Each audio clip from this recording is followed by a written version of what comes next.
Happy Black Friday, everyone.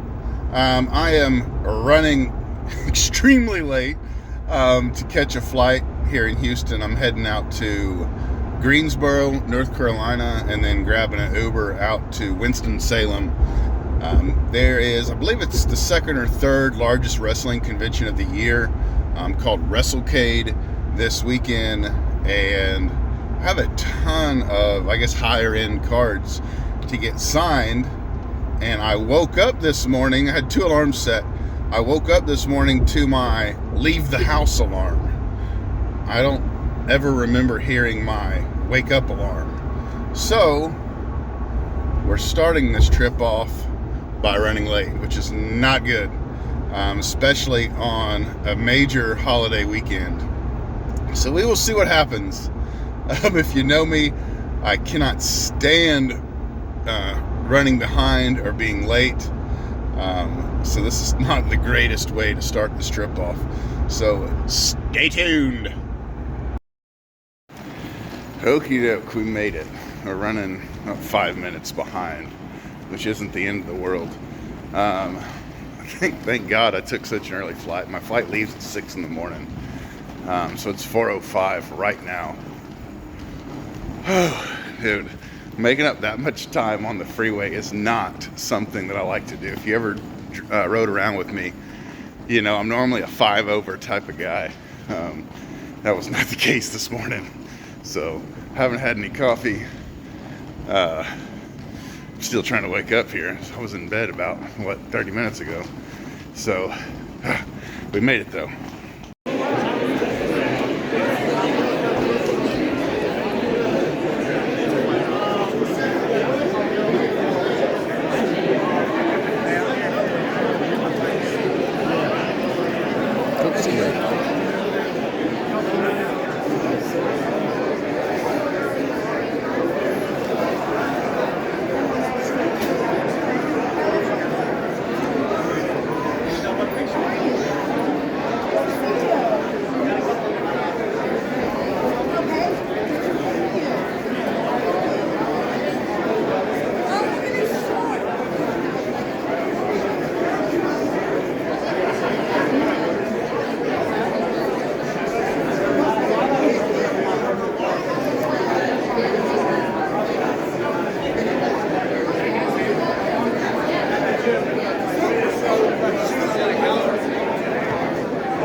It is Saturday morning, and I really didn't do a whole lot of footage yesterday. I did that little walk around that you've seen right there.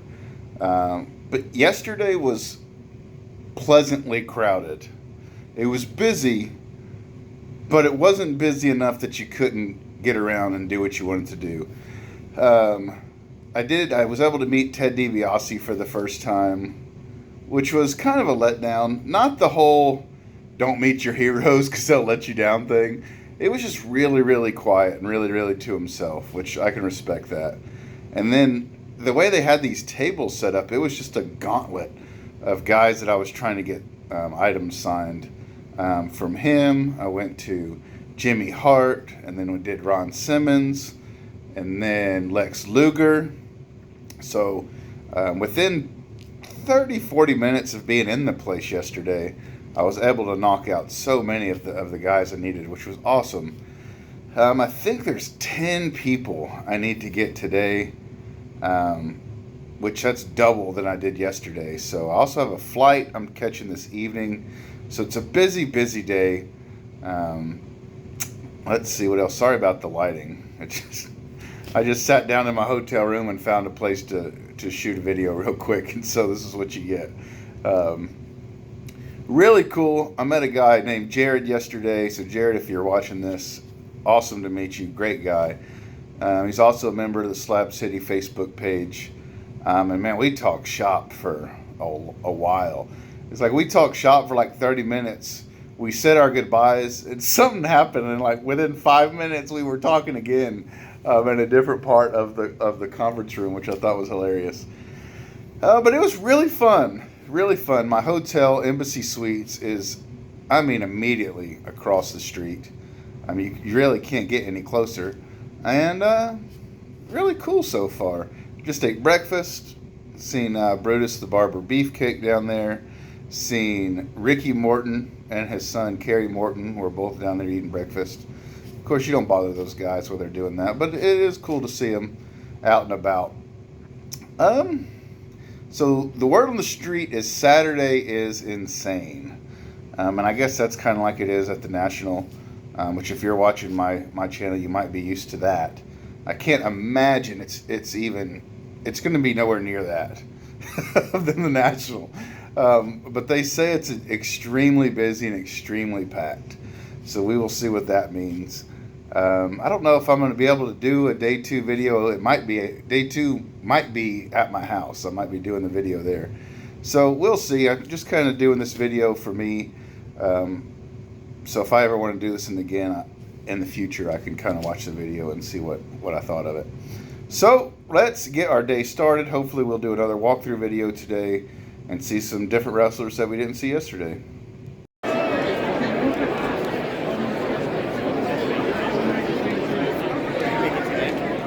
No, yesterday.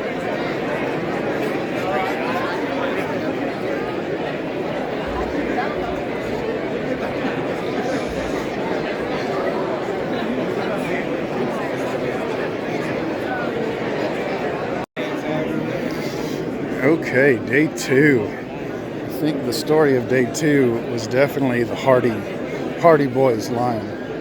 We were in line, or I was in line, to get the Hardy Boys for 2 hours and 30 minutes. These dudes are super, super cool, taking time with their fans and photos and all that. So that's why it was so long, but it's kind of weird when all I'm getting is just 2 autographs. I don't need photos with me or anything like that. But I'm happy I waited in line. The autographs turned out amazing. But you might be able to see further down, there's Kane. And then standing in the purple shirt, that's Warlow. Andrade was down there further, and then way down at the end in the green, bending over the table, that's Lana.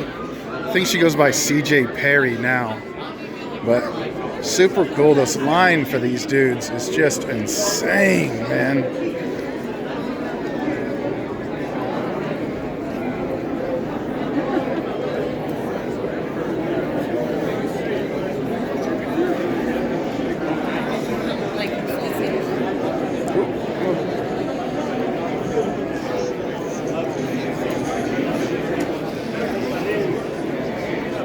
There's Lex Luger.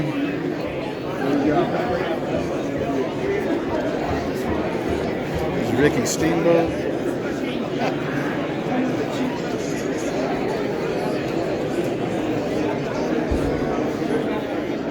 Barry Windham, Arn Anderson. There's Greg the Hammer Valentine.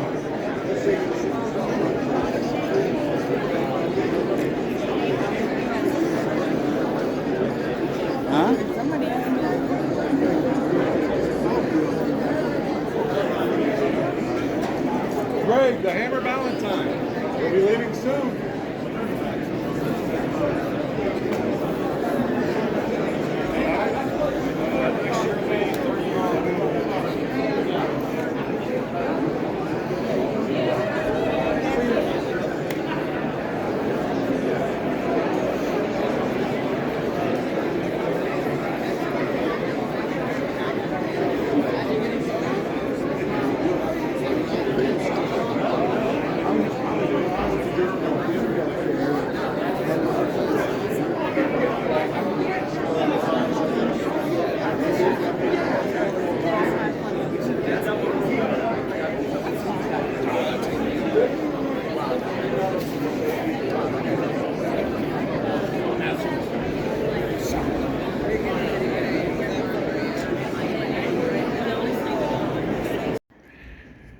Day 2 in the books here at WrestleCade.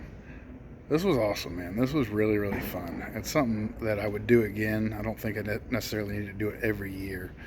The theme of Day 2 is definitely the Hardy Boys. I waited about 2.5 hours in line. I keep saying we because I felt like I knew the people that were with me by the time we got to see them, which was a long time, and no one else had any line like that, like not even close. I don't even know if anyone had a 30-minute line, but super cool to see those dudes in person after seeing them on TV for so many years. I don't know, and it's really cool to see all the legends and icons of wrestling. Kind of sad, man, to see them up close and personal, and just their health battles and such. Jerry the King Lawler was here. He wasn't signing any autographs. He had a stroke, he had a stroke about 2 or 3 months ago. But he was here just just taking pictures. And I just hate to see that, man, because he loved doing art. He's an artist, and he has a beautiful freaking signature. So it's a shame he can't do that anymore because of the stroke. But I will show you what items we got signed as soon as we get home. Look at this, and I was worried that it was going to be busy today. I don't know if there's anyone in this entire terminal.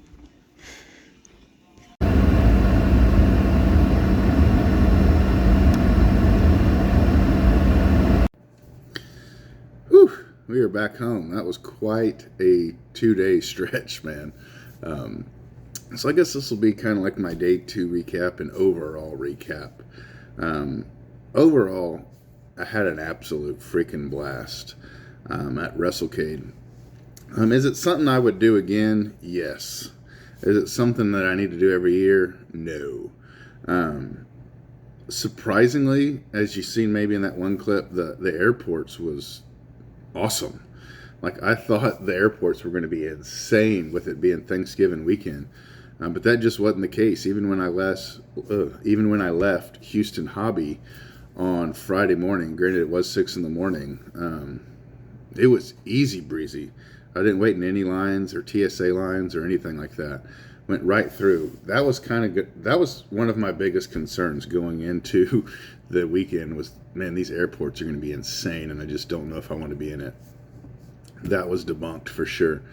I guess another con that I would have about the weekend is I wish they had the Fan Fest just a little bit longer. I think the first day it's only open like 3 hours, and granted, I absolutely killed it that first day. Thank God there just wasn't that many people there. But it was a different song on Saturday for sure. There was so many people, and then they're open for, I think it's 5.5 hours, something like that, on Saturday and Sunday. And some of those lines are just insane. Like, we waited 2.5 hours in line for the Jeff Hardy line. I mean, that's half the day. That's half the show. So I wish they would open them up just a smidge longer. It's super cool. There's nothing like this in the sports world.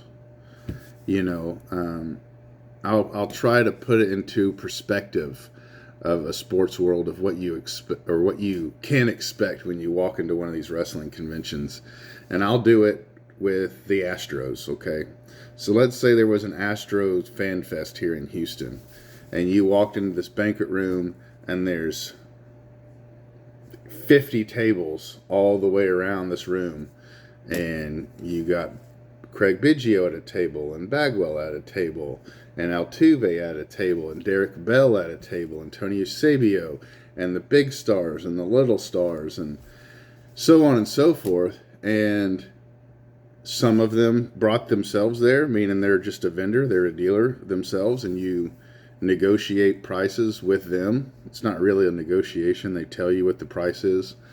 And then some of them were brought there by a dealer, like an autograph dealer, said, hey, Boogeyman, or hey, Jeff Hardy, I will pay you X amount of dollars to be here from this day to this day to sign autographs.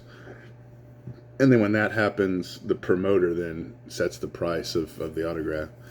But it's just wild, man. You could just go in, and if you're a wrestling fan, which obviously if you're going to this thing you are, it's super, super cool, man, to see all these dudes like pop, pop, pop, pop, pop, pop, all the way around.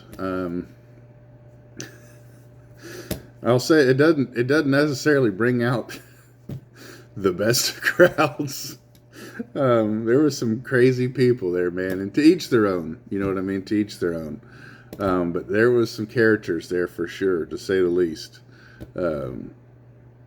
Yeah, I'll leave it at that. I'll be nice and leave it at that. Yesterday, I'll talk more when I show the cards, but I met Matt Cardona and Brian Myers, which are the two hosts of the Major Wrestling Figure podcast. It's a podcast I've been listening to for 3 years now, pretty much weekly. And those dudes were so freaking cool. It was so awesome to meet them. The surprise, definitely of day 2, maybe of the weekend. Well, no, the surprise of the weekend was that Hardy line. So the surprise of yesterday was Rikishi. So I met Rikishi, and I could have passed out, dude, because I had 3 items to get signed. 2 of them were on consignment, and one of them was mine. And when I asked them how much, because they didn't have a sign, they said $100. And I about had a freaking heart attack. I couldn't believe it. I could not believe it. So put that into perspective. Most of these dudes are 40 for everything. Like Sergeant Slaughter, Lex Luger, Steamboat, Ted DiBiase, $40, $40, $40. Like, that's the phrase that pays, man. $40, $40. So when he said that, I about fell out, man. But the card I got signed, I really, really wanted to get signed. Like, I was really looking forward to it. And then I had 2 commissions, which kind of sucks for those guys. I haven't even talked to those 2 clients. We went into it knowing that they didn't know how much it was. And thank God I paid at a credit card at his booth. So I have a receipt, because if I was them, there's no way I would believe someone telling me that. I even got a deal because they cut $5 off each signature. So each signature was $95. Yeah, there's no way I would believe. I would think that someone was taking me, man. So that one was a shocker. But other than that one, I would say everyone else was like very, very fair. Even guys that I thought were going to be $60 or $80 were, $40 or $60. So just super cool. I went this weekend with, I think, $1,000, no, $1,200 in cash, and I have, I don't know, about 180 cash in front of me, and I put the Rikishi tickets on my credit card, so I don't know, just about broke even as far as if I would have paid in cash for the Rikishi thing. I think I'd be negative $5 or $10, something like that. So that's that. We'll turn this around. This was a lot longer than I thought, and we will show off what we got. Okie doke. This is just the first page. This is how I had my book set up for the show. First was Andrade. I got him on this green PMG, which is numbered to 10, which was pretty dope. A lot of these guys that seen these PMGs had never seen these cards before, or they had a lot of questions, I'll say. But I'll get into that further, especially when I get to Red Velvet. She definitely had some questions. But went ahead and went with the blue paint pen on this. I couldn't decide what I wanted to do. I wanted to do white, but his pants are white. So I couldn't go with white. And I just didn't know, man. I was thinking about a neon green, but so end of the day, I ended up going with the blue. which I don't think is a terrible choice, but I do think there was a better option out there. Next, Brutus Beefcake, super cool guy, really quiet. Just kind of smiled, said it was nice to meet you, and signed your item, and you were on your way. Next was Zack Ryder and Kurt Hawkins, or Matt Cardona and Brian Myers. These dudes were super freaking cool, super nice. These particular cards are insanely hard to find. They've been in my eBay watch list for about 3 or 4 years, and I came across these two and one more of the Kurt Hawkins, and that's it, man, for these refractors. You can find the base paper version, but the refractors are extremely, extremely tough. You'll see maybe a slight difference in the pins. This is a Molotov paint pen, and this is a Deco paint pen. Or no, excuse me, this is a Posca. This was Brian Myers' Posca paint pen, and this is a Deco. So I do like how the Deco looks over this one, but there is some like slight chipping and stuff in this signature. So paint pens, you never know what you're going to get with them. Ron Simmons, super awesome. He kept telling the promoter, the autograph dealer that was with him, that brought him in, he goes, this is the card I got on my wall at home. He spent about 2 or 3 minutes trying to figure out where this photo was taken. He couldn't remember, and Arn Anderson was there, and he wanted me to go ask Arn, and I wasn't going to go like all over the freaking banquet hall asking wrestlers questions. But this was a Farouk in a paint pen. He signed it Ron Simmons and Farouk, which he did that on his own, which I thought was really, really classy. Next, these Jake the Snakes turned out phenomenal. This was a consignment for a buddy of mine named Brian, and then these two are mine. The choice to go with the green paint pen, the like neon green on that tie-dye refractor or tie-dye prism, dude, 10 out of 10. I don't know how it looks on camera, but in person, that thing is ridiculous, man, and it looks so good. So happy with that. Jake never had a line. A lot of these guys had short lines, or some had very long lines, but Jake never had a line, which I thought was interesting because he's pretty iconic, man. He's pretty all-time when it comes to wrestling.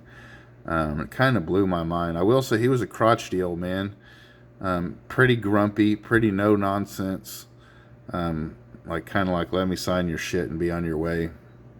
But super happy how these two down here turned out, and super happy for Brian that his Allen and Ginter Mini turned out beautifully.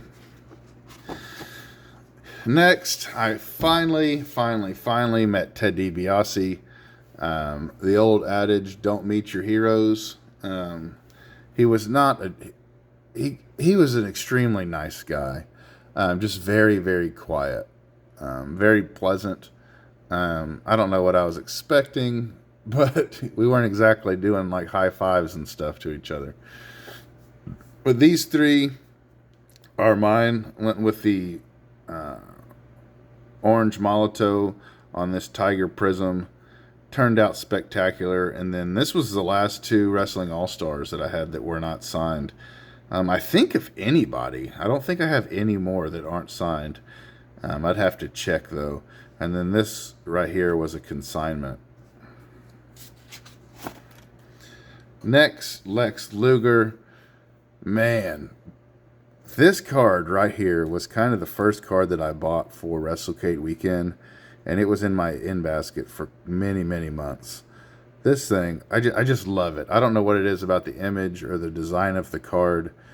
The first time I seen it, I knew I had to have it. The owner of the card at the time had it way overpriced, and I ended up overpaying myself, but super happy I got it. It turned out beautiful.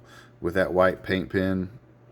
I got him on these two Four Horsemen cards, and I don't know what it is, man, but every single time I've gone to these dudes, I am unprepared, so I have really no one to blame but myself, and I'm counting on them to use their silver Sharpie. And you can see Lex used his silver Sharpie, and man, these things, they look awful, to be honest with you. But I already have 3 of the 4, and the only one I'm missing is Ric Flair, which he will be at the Autograph Show of Texas in February, I believe, with Fitterman Sports. So hopefully knock that card out. It could be better, but hey, is what it is. Next was the Lucha Bros. Very, very quiet, but really, really cool. They signed my cards beautifully. The paint pen was definitely working with those dudes. Yeah. Let's see here. Here's the Rikishi, the story I was telling you. Here's the 2 consignments, and then this is the one that I really wanted, this Tiger Prism. This is a ringside edition. It's kind of like courtside or fieldside or whatever. This is ringside. Got my silly little marker thing from where I was checking my paint pens. But yeah, really don't need to go any more into that. Next is the Mouth of the South, Jimmy Hart. Man, this dude was so incredibly nice. Just the sweetest old man. He was actually on my flight from Winston-Salem to Atlanta. He was right behind me. Yeah, great guy, man. It's like super, super nice guy. Oh, man. So these 2 monsters, I've already talked about it multiple times in this video. Waiting in line for 2.5 hours to get Matt Hardy. It wasn't even both of them. I didn't even have anything for Jeff Hardy. But super happy with this. He's like, I've never seen these cards. Who made these? Are these customs? And I had to explain, their Upper Deck, their Metal Universe, blah, blah, blah. Well, then from that long line, I went straight to go see Red Velvet. And so she signed it, and when she signed it, she's like, oh, this is a really cool custom. And I was like, oh, that's not a custom. I'm like, that's from like a pack of cards you could pull like at Walmart or something. And she said, huh? And I was like, yeah. And I'm like, it's a company called Upper Deck, and this set is called Metal Universe. And she says, huh? And I'm like, yeah, what, did like you not get paid or something by them? Or she's like, I don't know. I have to look into that. Because a lot of these dudes, they're not making a ton of money, man. And so when companies, and that goes back, there's a long reputation of companies taking advantage of wrestlers and using their likeness or their names or their image for different things and not paying them. Like the Wrestling All-Star cards. None of those guys ever got paid for those sets. So I thought that was pretty interesting that 2 back-to-back had never seen these type of cards and didn't know what they were about. Lacey Evans was the one that I wasn't able to get. She was extremely expensive, I thought, for what it was. She was going to be $60, and she had a line and had a line and had a line, and so I kept circling back around to get her. And by the time I came back around, there was no line. Well, there was no line because she was done signing, and she left early. So that was a consignment as well, and I wasn't able to get that one. Scott Steiner, kind of no nonsense, signed my stuff, went on his way. Same with Greg Valentine, kind of grumpy, really didn't want to talk. Just sign your stuff, get out of my face. Boogeyman, dude, his line was incredibly long, which I could not believe. Man, he had so many people wanting photos and to meet him, and he was so accommodating and so nice. Probably one of the big pleasant surprises of the weekend was the Boogeyman. And then Jerry Lawler. I had my friend Sean overnight these because Jerry Lawler was supposed to be at the Chicago Sun-Times show, and he canceled. Well, he didn't cancel here, but come to find out, he can't sign autographs anymore because he had a stroke not too long ago. So wasn't able to get these signed. It definitely sucks, but hey, man, you have to understand life, and it kind of is what it is. All he was doing was taking photos with people, and I felt pretty bad because he never ever had a line. And I don't know, in my biased opinion, he's the voice. Him and JR are the voice of my childhood, man. And it was kind of sad to see. The only other 2 items that I had signed was, you seen the Sergeant Slaughter there that wasn't signed. I went there. He was $40 per, and I didn't want to spend $80 because I had this magazine. So I was super happy with how this turned out. Gorgeous magazine in pretty damn good shape. So super happy with that. And then the last item I got signed was this magazine, which I've had for quite some time. Ted DiBiase. I think this is from 1988. So that is going to be that for this video. That is my WrestleCade recap. If you're a wrestling fan, I definitely think it's something you need to consider doing at some point, maybe even if it's only one time. The timing of it does suck. It does suck that it's freaking right after Thanksgiving. But you won't be disappointed. It's super duper cool. Where the hotels are to where the convention is literally across the street. And not like across the street in Rosemont where it's a 4-lane or that's a 6-lane road. This is a 2-lane road, right across a tiny street. So, till next time, adios, be safe, bye-bye, toodles.